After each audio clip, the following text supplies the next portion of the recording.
Hello, everyone. Welcome to the Cabinet Room. Welcome.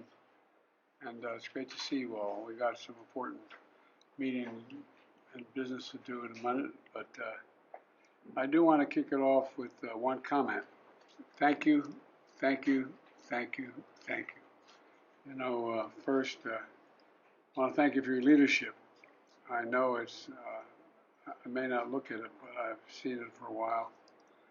I've been around. I know I don't look like I've been around very long. I know that part, but never before have I seen a nation ask so much of our military in so many parts of the world at the same time.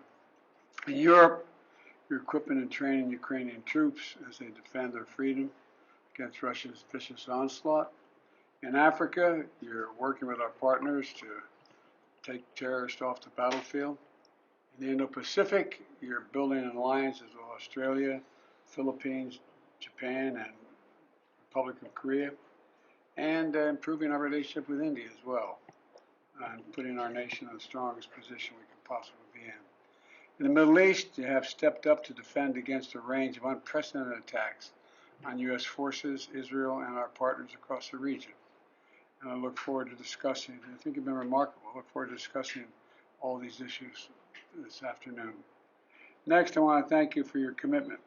I know last year hasn't been easy. I know as you've faced crisis abroad, you've also faced unnecessary chaos here at home.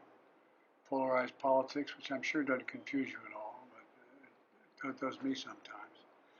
And potential shutdowns, performative stunts that impact on morale and readiness, too many military families.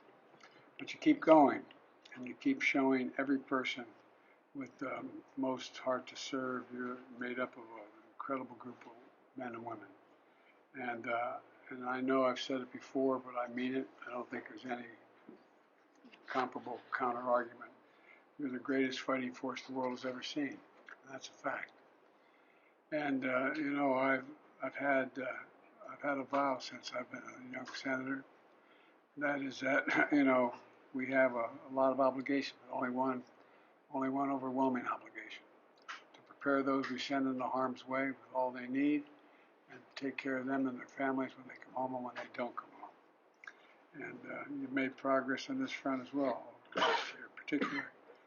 I'm proud that for the first time in nearly a decade, rates of sexual assault and harassment are within active duty forces are down. They're down, and that's because of your leadership. And finally, as I said a moment ago, I know I've asked a lot of you, and everyone in this room, but I have one more request.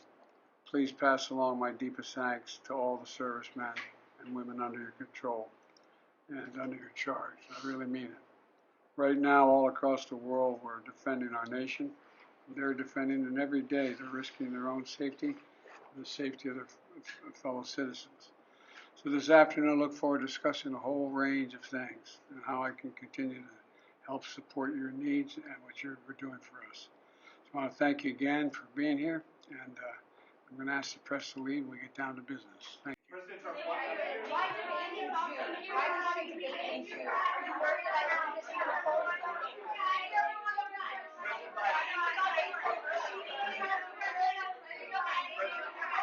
You didn't see Trump said something about the debate?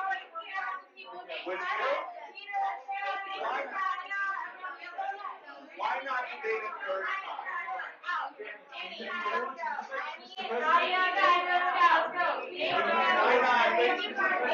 I am. Come on.